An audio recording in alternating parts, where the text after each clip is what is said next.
Every single day, something dangerous is happening inside your body, and you can't feel it. Right now, as you're watching this, your arteries may be slowly clogging, quietly, silently, without any warning signs. And here's the scary part. Most people don't find out until it's too late. A sudden heart attack, a stroke that changes everything in seconds. The truth is, this process doesn't start when you're old. It can begin decades earlier. It begins even when you think you're healthy, but today, that changes. I'm going to show you how to recognize the early warning signs and what you can do right now to protect your arteries. So ask yourself one simple question. Are your arteries really healthy? Or are you just assuming they are? Let me show you something surprising. Most people believe heart attacks are random, bad luck, or just part of getting older. But the numbers tell a different story. On average, men have their first heart attack at 65, while for women, it's closer to 72. But here's the shock. The damage doesn't start at 65 or 72. It starts decades earlier. Studies show many adults under 35 already have fatty streaks and plaque forming inside their arteries. People in their 20s, feeling perfectly healthy, are already developing the world's #1 cause of death. In many cases, the first symptom is the event itself. No warning, just a sudden blockage that changes everything. So the real question is, why is it happening so early, and why aren't more people talking about it? Now let me ask you, be completely honest, when was the last time you actually checked your heart health? Not just a basic doctor visit or blood test, I mean really checking what's happening inside your arteries. Most people assume they're fine because they don't feel anything. No pain, no symptoms, no warning signs. But that's exactly how this disease works. It stays silent until one day it doesn't. So think about your daily habits for a moment. The foods you eat, the stress you carry, and your level of movement. Could these be damaging your arteries without you realizing it? If something was wrong, would you even know? In the next few minutes, I'll show you how this damage begins and why understanding it is key to protecting your heart. To understand how to protect your arteries, you first need to understand how they change over time. When you're young, your arteries are flexible. They expand and contract, allowing blood to flow smoothly throughout your body. This flexibility keeps your blood pressure stable and your organs properly supplied with oxygen and nutrients. But over the years, the inner walls slowly lose that flexibility. They become thicker, stiffer, and less responsive.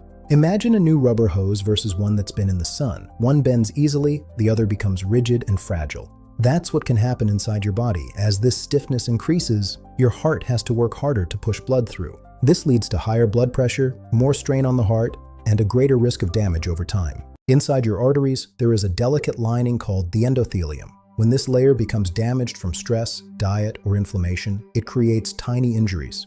Your body tries to repair it, but during that process, particles like cholesterol and calcium begin to stick to those damaged areas. Over time, this buildup forms plaque. It grows silently, year after year, narrowing the space where blood is supposed to flow effortlessly. Think of grease clogging a kitchen pipe. Eventually, the walls thicken, the passage becomes tighter, and blood flow becomes dangerously restricted.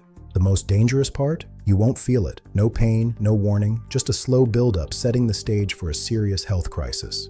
Now here's where this becomes truly dangerous, because most people think the biggest plaques are the biggest threat.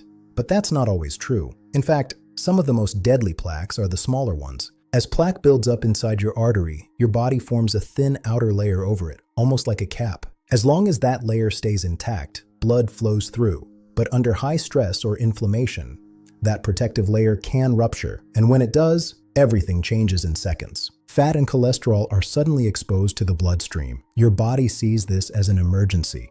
Platelets rush in and form a clot that can completely block the artery, causing a heart attack or stroke. This is exactly why we need to detect the problem long before it reaches this stage. One of the biggest misconceptions about heart disease is that it only affects older people. The reality is atherosclerosis, the process of plaque buildup, begins much earlier than you think. A study on individuals under 35 revealed something shocking.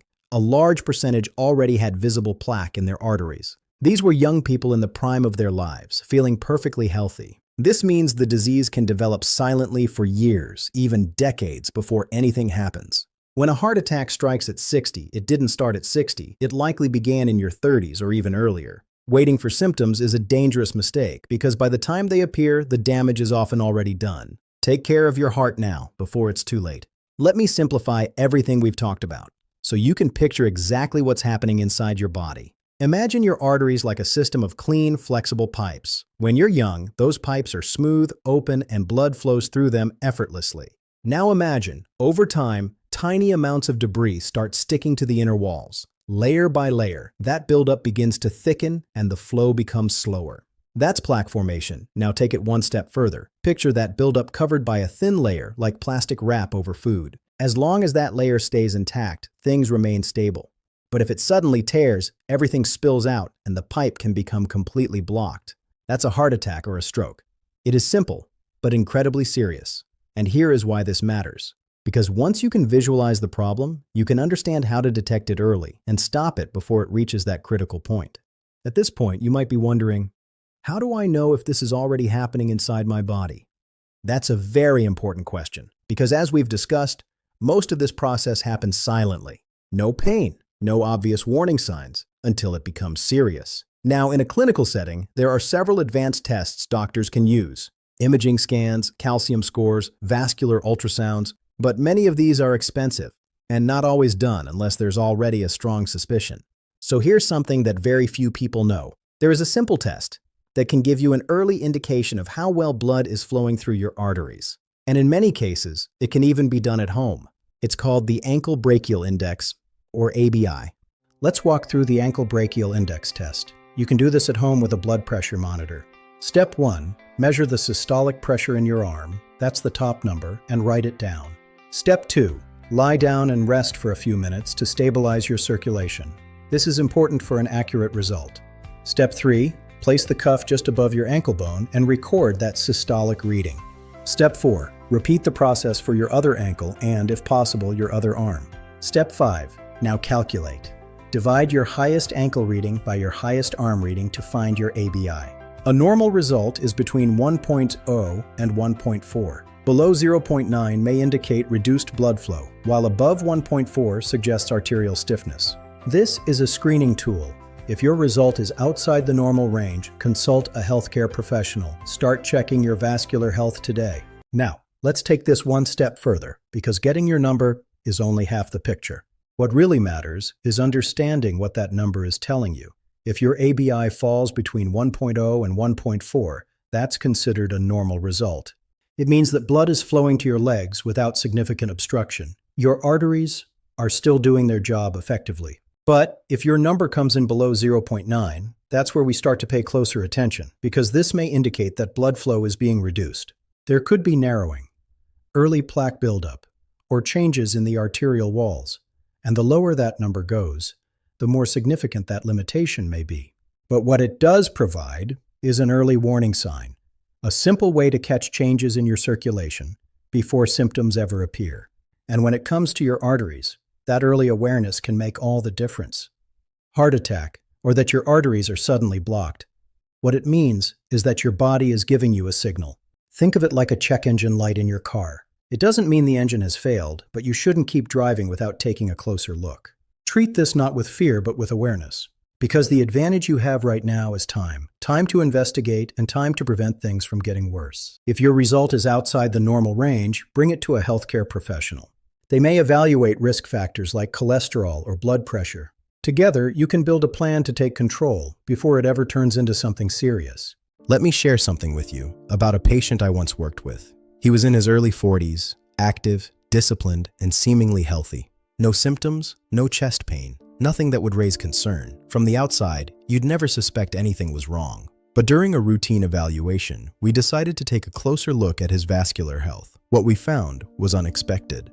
There were subtle signs of reduced blood flow, early-stage arterial changes developing silently. Detailed testing confirmed it. Plaque was already forming. Imagine hearing that when you feel completely fine, no warning signs, yet the process had already begun. That moment changed everything for him, because suddenly, this wasn't a distant risk anymore. It was real, and more importantly, it was something he could no longer ignore. And that moment became a turning point, because once he understood what was happening inside his body, he had a choice to make. Ignore it and hope for the best, or take action while there was still time. And to his credit, he chose to act. We started by looking at the fundamentals: his nutrition, his daily habits, his stress levels, his sleep. Not extreme changes, but targeted ones. He reduced the foods that were quietly driving inflammation and began incorporating more of the ones that support vascular health. We adjusted his exercise routine, focusing not just on movement, but on improving circulation. And just as importantly, we worked on consistency, because the goal was sustainability. Now, let's talk about the outcome. After several months of consistent changes, we reassessed his numbers. Same tests, same measurements, but this time, the results were different. His circulation had improved, the markers we were watching had moved in the right direction. Most importantly, the progression we were concerned about had stabilized. In some areas, it had even slightly regressed. Now, I want to be clear. This wasn't a miracle. It wasn't one single habit that made the difference. It was the combination of small, intentional changes applied consistently over time. When you understand the process and intervene early, your body has an incredible ability to respond, to repair, and in some cases, even to reverse the trajectory. And that's the message here. This is not just about identifying a problem. It's about realizing that you still have control over what happens next. Now, here's something most people don't realize. When it comes to arterial disease, it's rarely just one thing. It's not only about cholesterol or diet alone. In most cases, it's a combination of factors working together over time. High blood pressure and smoking are well-known risks, but others are easier to overlook. Chronic stress releases hormones that damage your arteries, while poor sleep disrupts your metabolism and accelerates damage. Genetics also play a role, making some more prone to plaque-forming particles like ApoB. Finally, low-grade inflammation is a key driver that often goes unnoticed. This isn't about a single cause, it's about accumulation. Understanding this is the first step to a much more effective solution. Now, this brings us to one of the most important parts of this entire discussion, because once you understand how plaque forms, the next question becomes, what can you actually do about it? Many people look for the perfect diet, keto, vegan, or Mediterranean. But after years of working with patients, I've found that the best approach is not about a label. It's about focusing on the foods that consistently show benefits, because at the end of the day, a perfect diet that you can't stick to won't help you. But a sustainable approach can make a significant difference, because food is information. It sends signals to your body, affecting inflammation and blood flow. So instead of chasing extremes, we're going to focus on practical, high-impact foods that support your arteries. Let's look at what helps counteract plaque buildup, and just as importantly, the foods that may be quietly working against you. Now, before we talk about what to add, we need to talk about what to limit. Some foods don't just fail to help your arteries, they actively make things worse. Processed carbohydrates like pastries and sugary cereals cause rapid spikes in blood sugar. This leads to inflammation and damage to the inner lining of your arteries. Then there are added sugars, especially in drinks. Sodas and sweetened coffees deliver large amounts of sugar in a very short period. This constant exposure can accelerate vascular stress. Awareness is key. When these foods become a regular part of your diet, they slowly shift your internal environment toward arterial damage. It's gradual, subtle, and easy to ignore, until one day, the effects are no longer invisible. Now, here's where things can get a little misleading, because not all problematic foods look unhealthy. In fact, some of them are marketed as being good for you. Let's start with flavored yogurts. They contain protein and probiotics, but many are loaded with added sugars, sometimes as much as a dessert. A better option is plain yogurt. Now, granola bars, often labeled natural or heart-healthy, they are still frequently packed with hidden sugars. And fruit juice, it seems healthy, but it's a concentrated source of sugar without the fiber found in whole fruit that slows absorption. So the takeaway is simple: don't rely on labels alone. Sometimes the foods that seem healthy on the surface can quietly work against you if you're not paying attention. Now, let's shift focus. Adding foods that actively support your arteries is just as important as reducing the ones that work against you. Let's start with colorful fruits and vegetables like tomatoes, berries, and leafy greens. These are packed with compounds that help reduce oxidative stress, one of the main drivers of arterial damage. Then we have nuts and seeds, walnuts, flax seeds, and almonds, which improve cholesterol balance and reduce inflammation. Extra virgin olive oil is another standout, rich in polyphenols that support your arterial lining and flexibility. Don't forget fatty fish like salmon or mackerel, which are high in omega-3s that calm inflammation. And whole grains like oats and lentils provide essential fiber to support a healthier metabolic environment. Consistent choices shift your body into a state that supports your heart. Over time, those small choices really add up. Now, Before we go deeper into the science, there's something important you need to recognize. Because even though arterial disease is often silent, your body sometimes does send signals. They're just easy to ignore. For example, cold hands or feet, especially when others feel comfortable, or numbness. A tingling sensation in your legs, particularly when walking. Some people notice cramping in their calves that disappears when they rest. Others experience fatigue, not extreme, just a subtle lack of energy, like something feels off. Now on their own, these signs may not seem serious, but together, they can point to something deeper, reduced circulation. And this is exactly why awareness matters, because these small signals can appear long before a heart attack or a stroke. Recognize them early. And you give yourself an advantage most people never have. Now, let's talk about something often unnoticed. Blood pressure spikes. Most think of blood pressure as a single, stable number, but in reality, it changes constantly. Stress, lack of sleep, or even caffeine can cause sudden spikes. When these happen repeatedly, they place significant stress on your artery walls. Remember the endothelium? That delicate inner lining can be damaged by these spikes, little by little, creating conditions for plaque to form. The problem is, you don't feel these spikes. There's no alarm or immediate symptom. Over time, they contribute to stiffness, inflammation, and arterial damage. So, managing blood pressure isn't just about one reading at the doctor's office. It's about maintaining stability throughout your daily life. Now, there's another factor that quietly accelerates this entire process, and it's something many people experience every day. It often starts with something as simple as sitting. Long periods of inactivity, whether it's at a desk, in a car, or on your phone, can significantly reduce circulation. When you're not moving, blood flow slows down. Your vessels don't expand and contract the way they should. And over time, this contributes to stiffness, reduced efficiency, and increased risk of plaque buildup. But here's the good news. This is one of the easiest things to improve. Even small amounts of movement, standing up, walking for a few minutes, stretching, can help restore blood flow. It doesn't require a complete lifestyle overhaul, just consistent interruptions to keep your system active. Because your body was designed to move, and when it stops moving, problems begin to develop. Now, here's a factor that almost no one talks about: hydration. Because when you don't drink enough water, your blood can become slightly thicker, more viscous, and when that happens, your heart has to work harder to push blood through your vessels. Circulation becomes less efficient, and over time, this can contribute to increased strain on your entire cardiovascular system.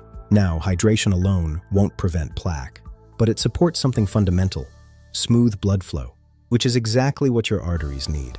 And the mistake many people make is waiting until they feel thirsty. But thirst is already a late signal. So something as simple as consistently drinking enough water throughout the day can support your circulation in a way that most people completely overlook. Now, before we move into the deeper science, there's one mindset shift that can make everything we've talked about work. And it's this consistency over perfection. Many people hear this information and think they need to change everything overnight. Perfect diet, perfect routine, perfect habits, and when they can't maintain it, they stop completely. But your arteries don't respond to perfection. They respond to patterns. What you do most of the time, not what you do occasionally. So focus on being consistent, better choices, repeated daily, small improvements, stacked over time. That's how plaque develops, and that's how you counter it. Not in one day, but over months and years. Once you understand that, this becomes much more manageable, much more sustainable, and much more effective. Now, let's briefly connect the dots, because understanding why these foods work makes it much easier to stay consistent with them. Remember earlier, we talked about how plaque forms. It starts with damage to the artery wall, then inflammation, then the buildup of particles like LDL, and over time, plaque develops. So the goal is to interrupt that process at multiple steps. And that's exactly what these foods help do. Some of them reduce inflammation. They calm down the internal environment, making your arteries less reactive. Others act as antioxidants. They neutralize harmful molecules that would otherwise damage cells and accelerate plaque formation. Then there are foods that improve nitric oxide production. This is important because nitric oxide helps your blood vessels relax, improves circulation, and protects the inner lining of your arteries. Now, I want to show you something simple but surprisingly powerful: a drink that can support many of the processes we've been talking about.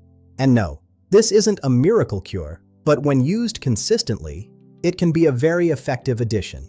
I'm talking about a combination that supports nitric oxide production and helps improve blood flow. One example is a drink made with beetroot. Beets are naturally rich in nitrates, which your body converts into nitric oxide. Nitric oxide helps your blood vessels relax and improves circulation and supports the health of your arterial lining. Some combine this with ingredients like cacao, which contains flavonoids that further support vascular function. So a beetroot-based drink can have a measurable impact over time. It's about small, strategic additions that support your body. That's where real change happens. Now, beyond nutrition, there are a few key factors that can speed up your results. First, exercise, not just any kind, but high-intensity interval training, or HIIT, short bursts of effort, followed by rest. It boosts circulation, improves blood vessels, and can even help reduce plaque over time. But you don't need to go extreme. Even moderate, consistent effort makes a difference. Next, sleep. Often ignored, but critical. Poor sleep affects hormones, blood pressure, and your body's ability to repair itself. And finally, stress. Chronic stress keeps your body in constant tension, increasing inflammation and damaging your vascular system. Simple habits like walking, breathing exercises, or relaxing routines can help. The key takeaway? It's not one habit, it's the combination. Support your body in multiple ways, and the results become much stronger. Now, before we wrap up, here's where this field is heading. Today, most treatments focus on managing risk, lowering cholesterol, controlling blood pressure, reducing inflammation. But researchers are exploring something more direct, ways to target plaque itself. For example, nanoparticles, tiny engineered particles that travel through the bloodstream, interacting directly with plaque. Some reduce inflammation, others help stabilize plaques. There's also research into therapies that boost the body's natural ability to clear damaged material from artery walls. These approaches are still in development, but the direction is promising, because it points to a future where we can treat the process more precisely than ever before. And until then, our most powerful tools remain simple: awareness, consistency, and early action. So now, this comes down to one question. What will you do with this information? You understand how arterial disease develops, how to spot early signs, and what actions you can take. So here's your next step. If you try the ABI test, write down your number, and if you're comfortable, share it in the comments. Not for judgment, but to raise awareness. And if you want to stay ahead of this, consider subscribing. Because in the next video, we'll go deeper. How to improve key markers, what to track, and how to build a routine that actually works. This isn't about quick fixes. It's about long-term control. Start early, stay consistent, and I'll see you in the next one.